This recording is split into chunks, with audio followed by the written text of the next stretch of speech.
अस्सलामु अलैकुम वरहमतुल्लाहि वबरकातुह।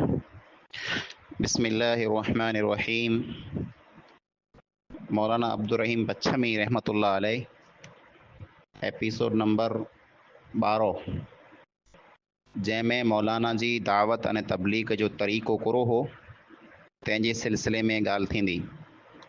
मौलाना अब्दुर रहीम बच्छमी रहमतुल्लाह अलैह दावत अने तबलीग जो उहो तरीक़ो अपनायो जेको नबी अने पैगम्बरें जो तरीक़ो हो। मौलाना पहिरीं पिन जे पे वटां दावत अने तबलीग जी शुरूआत कयूं, यानी सुन्नत इब्राहीमी मथे अमल कयूं।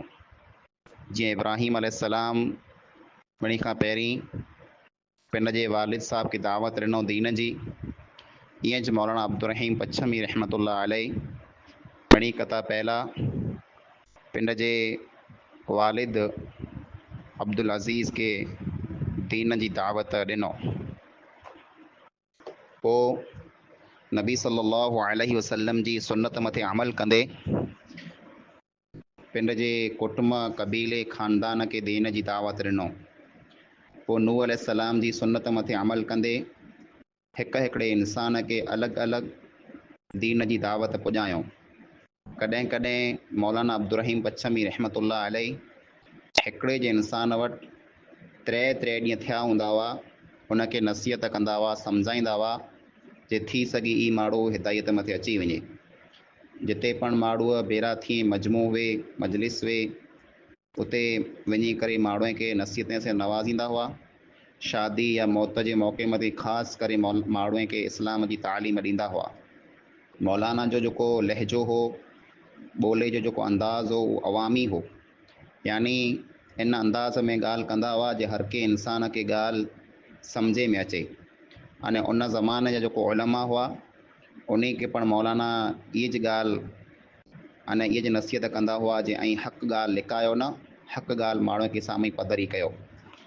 पब्लिक में अवाम में अक़ली अने मंतिकी अंदाज़ में वधारे ॻाल्हि कंदा हुआ, यानी माण्हूअ खे अहिड़ियूं दलीलूं ॾींदा हुआ जे साम्हूं जेको इंसानु वे उन वटां को पण जवाबु न अचे। अवाम में जर हूंदा हुआ तर अक़ली अने नक़ली यानी मंतिकी दलीलूं ॾींदा हुआ, अने उलमा में जर हूंदा हुआ तर क़ुर अने हदीस जूं ॻाल्हियूं वधारे पेश कंदा हुआ, यानी आयतूं अने हदीसूं। पोइ मौलाना फ़क़ीर इंसान खे ख़िताबु कयूं, सम्झायूं। फ़क़ीर उहो इंसानु जेको मङणु अचे, दुरवेश बनी करे घरो घर फिरे, तंहिंखे मौलाना ख़िताबु कंदे चयां जे अल्लाह ताला आंजी सूरत खे आंजी ज़बान खे नथो न्यारे, अल्लाह ताला आंजे माल खे नथो न्यारे, अल्लाह ताला आंजे अमल खे अने आंजी दिलि खे न्यारे थो। जेको इंसानु अल्लाह ताला वटि सची दिलि सां साफ़ दिलि सां हाज़िर थींदो उहो इज़त कमाईंदो।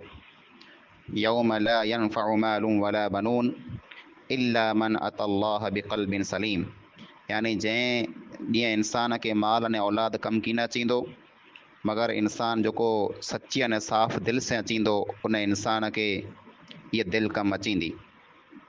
मौलाना नी फ़क़ीर खे चवंदा हुआ, चई पिंड खे ख़लीफ़ो चओ था, कोई इंसानु पिंड खे अजमेरी चए, कोई इंसानु पिंड खे ग़ुलाम चए थो। पोइ रोट 11मो ख़त्मो अने मेड़े जो खाधो अने हाज़रात जूं मानियूं ई मड़े वस्तू ऐं गिनो था अने खियो था। पण ॻाल्हि यादि रखो जे ई जेकी पण गैरुल्ला जे नाले मथे थी थो, ई बदतरीन सूअर जे गोश्त वांगुरु आहे, जंहिंजो खियणु हराम आहे। अने जेको इंसानु हराम खाई खाई वॾो थींदो, आख़िरत में उहो आग जे हवाले थींदो। हदीस में आहे ला यदखुलुल जन्नत जसदुन गुदिय बिहरामिन, यानी अहिड़ो जिस्म, अहिड़ो अंग इंसान जो जिस्म जेको आहे उहो जन्नत में दाख़िल की न थींदो जेको जिस्म हराम माल खाई खाई वॾो थियो वे। त जेको इंसान सॼी ज़िंदगी हराम मथे कटीं था, हराम खाइनि था, माण्हुनि जो माल अलॻि अलॻि बहाने से लूटीं था, उन जी हिकिड़ो हालत थींदी। अने उहो ज़मानो अची वियो जंहिं ज़माने में, जंहिं ज़माने जे बारे में नबी सल्लल्लाहु अलैहि वसल्लम चयो हो, लयअतियन्न अलन्नासि ज़मानुन ला युबालिल मर्उ बिमा अख़दल माल अम मिन हलालिन अम मिन हराम। जे माण्हू मथे अहिड़ो ज़मानो अचींदो जे इंसान खे इहा परवाह पण कीण हूंदी जे उहो रोज़ी जेको खाए थो उहा हलाल आहे या हराम आहे। इब्न अब्बास रज़ी अल्लाहु तआला अन्हु बयानु कईं था, जंहिं पेट में हराम जो लुक़्मो पुॼी वञे, हराम जो गटो पुॼी वञे, उनजी नमाज़ पण क़बूल नथी थिए। त पोइ उन इंसान जो कहिड़ो हाल हूंदो जेको गैरुल्लाह जे नाले मथे, जंहिंखे क़ुरान शरीफ़ सूअर जे गोश्त जे बराबरि चए, उन सॼी ज़िंदगी इन गैरुल्लाह जे नाले मथे जेको ताम तयारु थींदा, खाई खाई ज़िंदगी सॼी कढी छॾियऊं। पोइ मौलवी अब्दुर्रहीम पच्छमी रहमतुल्लाह अलैह उन ज़माने जे मौलवीअ खे ख़िताब करे तक़रीर करे चवनि था, जे हक़ ॻाल्हि ऐं लिकायो न, ऐं चओ था जे इस्लाम जी बुनियादु 5 वस्तुअ मथे आहे, कलमो उन मां पहिरें नंबर मथे आहे, जंहिंजो माना आहे ला इलाहा इल्लल्लाह, यानी अल्लाह खां सवाइ को पण माबूद न आहे। ऐं माण्हूअ खे कलमो त ई सेखारियो था, पण कलमे जी जेको तफ़सीर आहे, माना मफ़हूम आहे, नथा माण्हूअ खे ॾसियो।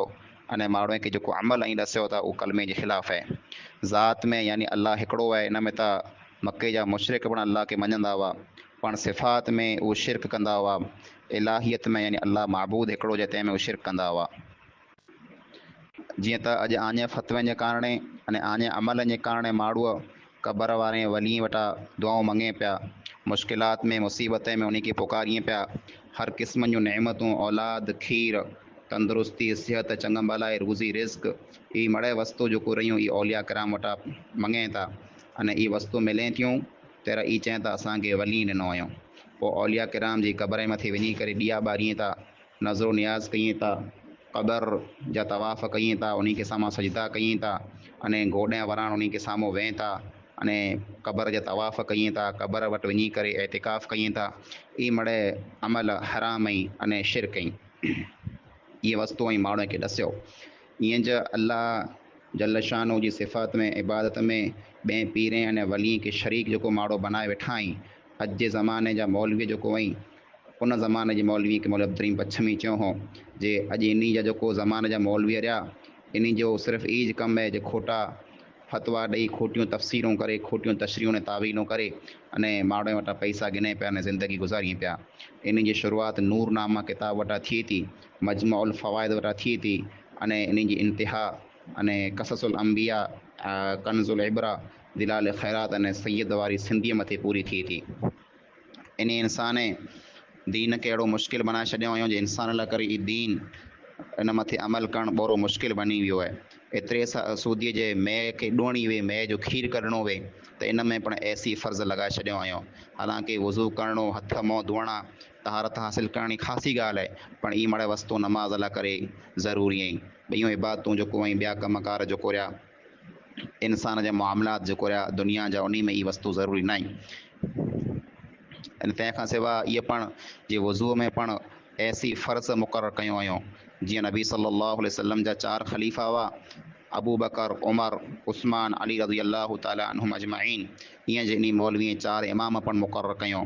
हालांकि इन इमाम जहिड़ा ॿिया पण कई इमाम फ़ज़ीलत वारा आहिनि, जीअं इमाम बुख़ारी, इमाम मुस्लिम, इमाम तिरमिज़ी वग़ैरह, पण न ॿिए इमाम खे उन इमाम भेरो न गॾियूं, बल्कि सिर्फ़ु 4 आलिमे के, 4 इमाम के गॾे करे इमाम अबू हनीफ़ा, इमाम शाफ़िई, इमाम अहमद बिन हम्बल अने इमाम मालिक रहमहुमुल्लाह अजमईन, इन 4 इमाम के इमाम बनायो। पोइ तंहिंखां अॻियां वधी करे पोइ इन ॿिए इमाम के अने ॿिए ख़लीफ़े खे पर इन में आहिस्ता आहिस्ता जोड़ियो। पोइ इन क़िस्म जूं कई बिदअतूं इन दीन में शामिलु कयूं। रुगो एतिरो न, पोइ फ़र्ज़ु जेको इंसान मथे लागू थी थो, उन फ़र्ज़ जी फ़र्ज़ियतुनि जे ऊपर 4 शर्तूं लिखूं। हालांकि अल्लाह रब्बुल आलमीन फरमाए थो अतीउल्लाह व रसूल लअल्लकुम तुरहमून, ऐं अल्लाह ने अल्लाह जे रसूल सल्लल्लाहु अलैहि वसल्लम जी इताअत कयो त ऐं कामयाबु थी वञो। पोइ इन मुल्ला ऐं मौलवी अल्लाह जी मख़लूक खे धोखो ॾिनो हुयो। मैयत खे माफ़ु करण लाइ करे क़ुरान खणी न वेठा हुआ था, क़ुरान गमिया खोले न पढ़े पिया जे असां मैयत खे माफ़ु करायूं था। मौलवीअ जे हथ में क़ुरान ॾेई ॾियो, 2-4 रुपया ॾेई ॾियो, क़ुरान शरीफ़ हथ में खणंदो अने रखंदो, अने ईअं करे आंजे मैयत खे माफ़ु कराए छॾींदो।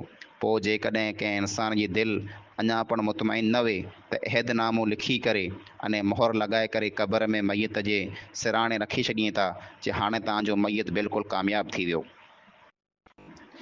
हालांकि अल्लाह ताला इन अक़ीदे जे बिल्कुलु ख़िलाफ़ु ईमान ऐं अमल खे शर्त बनाए जेको इंसानु अमल करे अचींदो ईमान वारो हूंदो उहो जो इंसानु कामयाबु थींदो।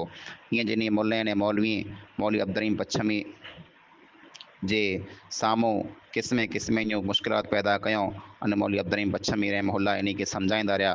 पोइ जंहिंखे हिदायत मिलणी हुई उन खे हिदायत मिलई, उहो लबैक चई करे दीन मथे आया, अने जंहिंखे हिदायत न मिले वारी हुई उन खे न मिलई। ये अहिड़ो वक़्तु हो, 14वीं सदी हुई।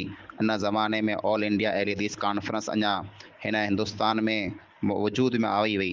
इन जमात जी आवाज़ जेको आहे अञा पंहिंजे मुल्क सुधी पंहिंजे इलाइक़े जी सरहद सुधी पुगी की न वई।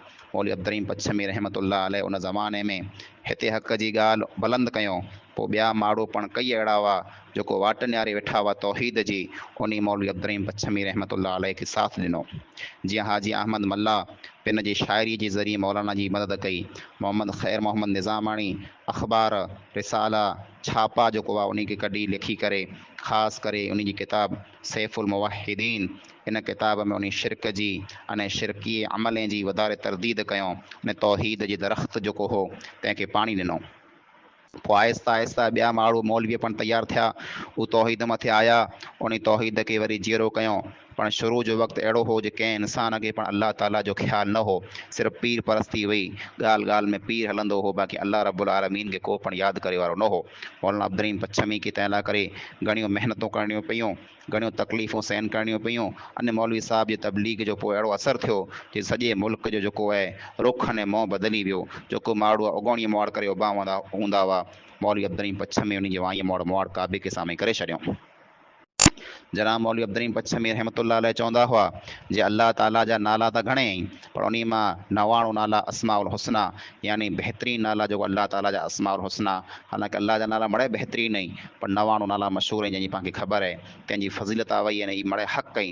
पर ॿिए इन आलमे इन ई तर्ज़ मथे इन तरीक़े मथे नबी सल्लल्लाहु अलैहि वसल्लम जा पण 99 नाला बनायूं। पोइ इन ई तरीक़े मथे ॿिए पीरनि जा पण 99 नाला रखियूं हुयूं। ख़्वाजा मोइनुद्दीन अजमीरी रहमहुल्लाह जा पण 99 नाला रखियूं। अहिड़ियूं बिदतूं दीन में दाख़िल कयूं जंहिंजी कंहिं पण ज़रूरत न हुई। इहे आलिम जेको आलिम रब्बानी न आई, बल्कि आलिम उलमा सू आई, यानी ई उहो कमु कई था जेको दीन जे ख़िलाफ़ु आई। इन मन गढ़त कहानियूं किस्सा बनाए करे दीन में शामिलु कयूं अने क़ौम के साम्हूं पेश कयूं। अने दीन खे पिन जी जेको आहे घर जी वस्तु बनाए लाथो आहियूं। जेको वस्तु खपे दीन में दाख़िल कई, जेको वस्तु खपे दीन मां कढी छॾी।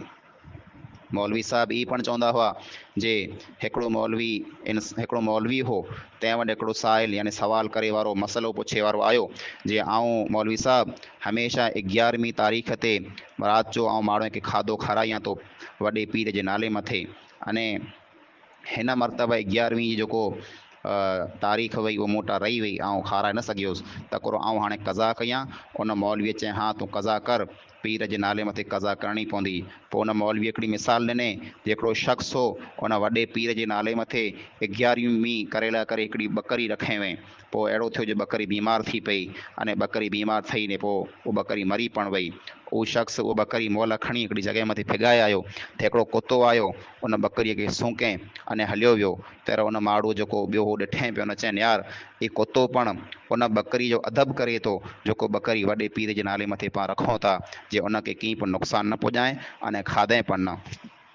त जेको मौलवी अहमद पनोर हो जेको ॾिठे पई, उन चई इहा ॿकरी त अहिड़ी मुर्दार थी वई जे इंसानु करो कुतो पण न कान नथो खाए। जंहिं मथे उहो सामिलो इंसानु जेको मौलवी हो बिल्कुलु लाजवाब थी वियो। मौलवी अब्दुर्रहीम पच्छमी रहमतुल्लाह अलैह चवंदा हुआ इहे अहिड़ा आलिम जेको माण्हुनि खे गुमराह कई था, दीन में बिदातूं विझनि था, तौहीद खां माण्हुनि खे दूरि कई था, इहे दीन जा वारस न आहिनि, इहे दीन जा दुश्मन आहिनि। पोइ जेको इंसानु पिन खे सादात चवनि था जे असीं मणी कथा ऊचा आहियूं सैयद आहियूं, उन खे सम्झाईंदे मौलवी अब्दुर्रहीम पच्छमी रहमतुल्लाह अलैह चवंदा हुआ जे ऐं पिंड मथे फ़ख़्रु कयो था अने माण्हुनि खे मामूली अने हल्का सम्झो था, नंढा सम्झो था। पर इन ॻाल्हि खे यादि रखो, अल्लाह ताला वटि कंहिं नसब जो, कंहिं ख़ानदान जो, कंहिं कुटुंब कबीले जो कोई एतबार न आहे। अल्लाह ताला मिणी इंसान खे आदम में जा पैदा कयईं, मिड़े इंसान आदम जी औलाद आई। ई जेको कबीला कुटुंब क़ौमूं अलाह बनाए ई सिर्फ़ु अने सिर्फ़ु एतिरे लाइ करे जे माण्हू हिक ॿिए खे सुञणी सघे, तंहिंखां सवाइ ॿियो को पण अलाह ताला वटि एतबार न आहे। जीअं अलाह फरमाए या अय्युहन्नासु इन्ना ख़लक़नाकुम मिन ज़करिन व उन्सा वजअलनाकुम शुऊबन व क़बाइल लितआरफू इन्न अक्रमकुम इंदल्लाहि अत्क़ाकुम इन्नल्लाह अलीमुन ख़बीर। जे इंसानो असां मिणी इंसान खे हिकिड़े मर्द मां अने हिकिड़ी औरत मां पैदा कया, पोइ आंजा अलॻि अलॻि कबीला न क़ौमूं बनाए छॾियूं जीअं हिक ॿिए खे सुञणी सघो। बेशक आम जा बहितरीनु इंसान वधारे इज़त वारो इंसान अलाह ताला वटि उहो आहे जेको वधारे अलाह खां डिॼंदो वे, मुतक़ी वे, अलाह ताला इल्मु रखे वारो, ख़बर रखे वारो आहे। पोइ हदीस में आयो आहे, नबी सल्लल्लाहु अलैहि वसल्लम फरमाईंदा हुआ, अना सय्यदु वलद आदम वला फ़ख़्र, जे आउं आदम अलैहिस्सलाम जी जेतिरी पण औलाद आहे उन मिणी जो सरदार आहियां, पर इन ॻाल्हि मथे आउं फ़ख़्रु नथो कयां, यानी इहा वस्तु आउं तालीम जे तौर मथे ॾसियां थो, मूंखे इन मथे फ़ख़्रु न आहे। भई हदीस में नबी सल्लल्लाहु अलैहि वसल्लम पिन जी लख़्ते जिगर नूर नज़र फ़ातिमा तो ज़हरा रज़ी अल्लाहु ताला अन्हा खे चयो हो, या फ़ातिमा तो बिन्त मुहम्मदिन सलीनी मा शीति मिन माली ला उगनी अनकी मिन अल्लाहि शैया। ऐं मुंहिंजी धीअ फ़ातिमा, तोखे दुनिया में जेकी खपे मूं वटां मङी ला, माल खपे, मिल्कत खपे, पैसो खपे, आउं तोखे ॾियां, पर हिन ॻाल्हि खे यादि रख जे क़यामत जो ॾींहुं आउं तोखे कीअं पण कमु कीन अचींदुसि। यानी दुनिया जो माल खपे त ॾियां, पण क़यामत जो ॾींहुं तोखे जेको वस्तु बचाए सघंदी उहो तुंहिंजा अमल हूंदा। ईअं ॿई हदीसूं पण घणियूं हुयूं, घणियूं अहिड़ियूं आयतूं पण मौलवी अब्दुल पच्छमी रहमतुल्लाह अलैह माण्हू खे साम्हूं बयानु कंदा हुआ। अने पोइ चवंदा हुआ जे सैयद जेको रहिया इन माण्हूअ खे दुआ अने औलाद जो दिलासो ॾेई करे माण्हूअ तां माल लूटियो आहियूं। अने पोइ ईअं ज माण्हूअ सां ठगी पण कयूं था, जे माण्हूअ खे धिजाईं पण था कि असांजी पिट लॻंदी ऐं बर्बादु थी वेंदा। पोइ माण्हूअ खे ईअं पण चवनि था कि जेको आंजा कुटुंब कबीले वारा मरी विया आहिनि, असांजा माउ पीउ जेको आहे उन खे छोड़ाईंदा। ईअं इन जी ज़िंदगी जेको आहे ॿिए माण्हुनि जे माल मथे, पैसे मथे, ॿिए जी कमाई मथे हले पई, पंहिंजो रुपयो पण कमाई नथा अने ॿिए जी कमाई मथे हथु विझाए वेठा आहिनि। अंबिया किराम अलैहिमुस्सलातु वस्सलाम जे बारे में त क़ुरान में आयो आहे जे नबी जेको हूंदा हुआ उहो माण्हू खे चवंदा हुआ, वमा असअलुकुम अलैहि मिन अजरिन इन अजरिय इल्ला अला रब्बिल आलमीन। जे दीन सिखाए मथे असीं आ वटां कीअं पण पैसो उजरत नथा गिनो, असीं फ्री में ई कमु कयूं था, असांखे अलाह ताला अजर ॾींदो। पर न्यारो हिन कारे कपिड़े पहिरें वारे खे ई सर मथे वॾियूं वॾियूं पगड़ियूं अने पटका पहिरे, तंहिंमें तस्बियूं लॻाए, कंध मथे तस्बियूं टंगे अने पोइ छुकारा हणंदे माण्हू वटि अचनि था, माण्हूअ खे चवनि था असांजो फलाणो ॾाढो हो, तंहिं फलाणी जॻह मथे इहा करामत कई, फलाणे इंसान इहा करामत कई। पोइ असांजो ॾाढो हिकिड़े माण्हू वटि वियो, उन जा नज़रानो गिणे, नियाज़ गिणे ते उन माण्हू न ॾिने, असांजे ॾाॾे या असांजे पीउ उनखे बददुआ कयईं त उनजो मड़े माल बर्बादु थी वियो। असांजो ॾाढो हिकिड़े खेत्र में वियो, खेत्र वारे वटां थोरो धाई मङे, नज़रानो मङे, उन नज़रानो न ॾिनो, असांजे ॾाॾे ने पीउ उनखे बददुआ ॾिने, उनजो खेत सॼो बर्बादु थी वियो। अहिड़ियूं ज़ुल्म जूं ॻाल्हियूं आहिनि, इन ॻाल्हि खां तौबा कयो। मुस्लमान मड़े आंजा भाउ आहीं अने भाउ बनी करे रहो, माण्हुनि खे दिरिजायो न, माण्हुनि खे बददुआऊं न ॾियो। ई मौलाना सैयद ऐं के सादात खे सम्झाईंदा हुआ। अने पोइ चवंदा हुआ ऐं चओ त असीं आल रसूल आहियूं। आल जो माना औलाद थिए थो, अने औलाद खां सवाइ ॿियो माना ताबेदार यानी मञे वारो थिए थो। जीअं त जेको पण इंसान पठान वे त भले, मुग़ल वे त भले, कंहिं पण क़ौम जो वे त भले, उहो मड़े अलाह जे नबी सल्लल्लाहु अलैहि वसल्लम जे आल में यानी ताबेदारे में शामिल है। जीअं अल्लाह ताला फरमाए व अग़रक़ना आल फ़िरऔन, कि असां फ़िरौन जे आल खे गरक करे छॾियो। फ़िरौन जी को औलाद न वई, पर अल्लाह ताला तंहिं हूंदे आल चई, यानी हिते आल जो मतिलबु ताबेदार, उहो माण्हू जेको फ़िरौन जी ताबेदारी कंदा हुआ, फ़िरौन खे मञंदा हुआ। त अॼु पण दुनिया में जेको इंसान अल्लाह जे नबी सल्लल्लाहु अलैहि वसल्लम जी ॻाल्हि मञे थो, ताबेदारी करे थो, गमे इन क़ौम में जावे, गमे इन नस्ल में जावे, उहो अल्लाह जे नबी सल्लल्लाहु अलैहि वसल्लम जे आल में शामिल आहे। त ऐं पण नबी सल्लल्लाहु अलैहि वसल्लम जी इताअत कयो, ताबेदारी कयो, गमे इन क़ौम में जा हूंदा ऐं अल्लाह जे नबी जे आल में अने उम्मत में शामिल थी वेंदा। पोइ मौलाना अब्दुल पच्छमी रहमतुल्लाह अलैह जे सम्झाए मथे पूरे कच्छ में, बनीअ में, पच्छम में, सिंध में, लाड़ में तमामु सैयद जेको हुआ अने सादात जेको हुआ मौलाना जा दुश्मन थी विया। मौलाना खे तकलीफ़ ॾिनो, मौलाना खे घणियूं परेशानियूं पण ॾिनो। अने सादात ने पीर जेको हुआ उहो माण्हुनि खे चवंदा हुआ ही वाबी मौलवी आहे, बेअदब आहे, आले रसूल जो मुनकर आहे, हिन जी ॻाल्हि न सुणो, अने जेतिरो थी सघे हिन खां न मारो।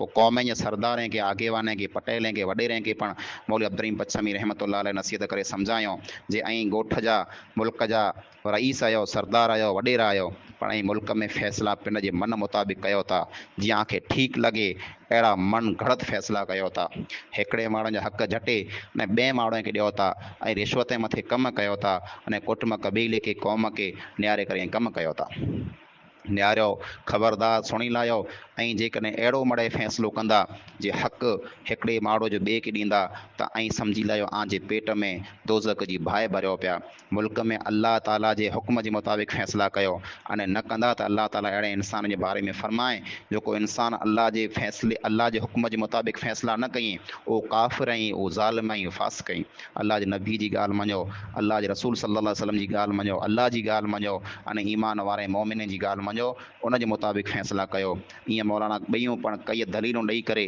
मुल्क जे आगेवाने खे पटेलें खे वॾेरें खे रईसें खे सरदारें खे सम्झाईंदा हुआ जे ऐं ग़रीब माण्हू जे मथे ज़ुल्म न कयो ग़रीब माण्हू जा जेको हक़ ई न खयो अलॻि अलॻि बहाना बनाए करे माण्हू खे लूटियो न हिक ॿिए जा हक़ जेको ऐं ॾियो हिक ॿिए जा हक़ ॿिए खे ऐं न पुॼायो बल्कि जंहिंजो जेको हक़ बि उनखे ॾियो अल्लाह जे हुक्म जे मुताबिक़ फ़ैसिलो कयो पिन जे मन मुताबिक़ जेको आहे फ़ैसिला न कयो तंहिंजे कारण शुरू में इन आगेवाने पटेल ऐं वॾेरें पण मौलाना जी मुखालिफ़त कई अने मौलाना मथे केस बनाया।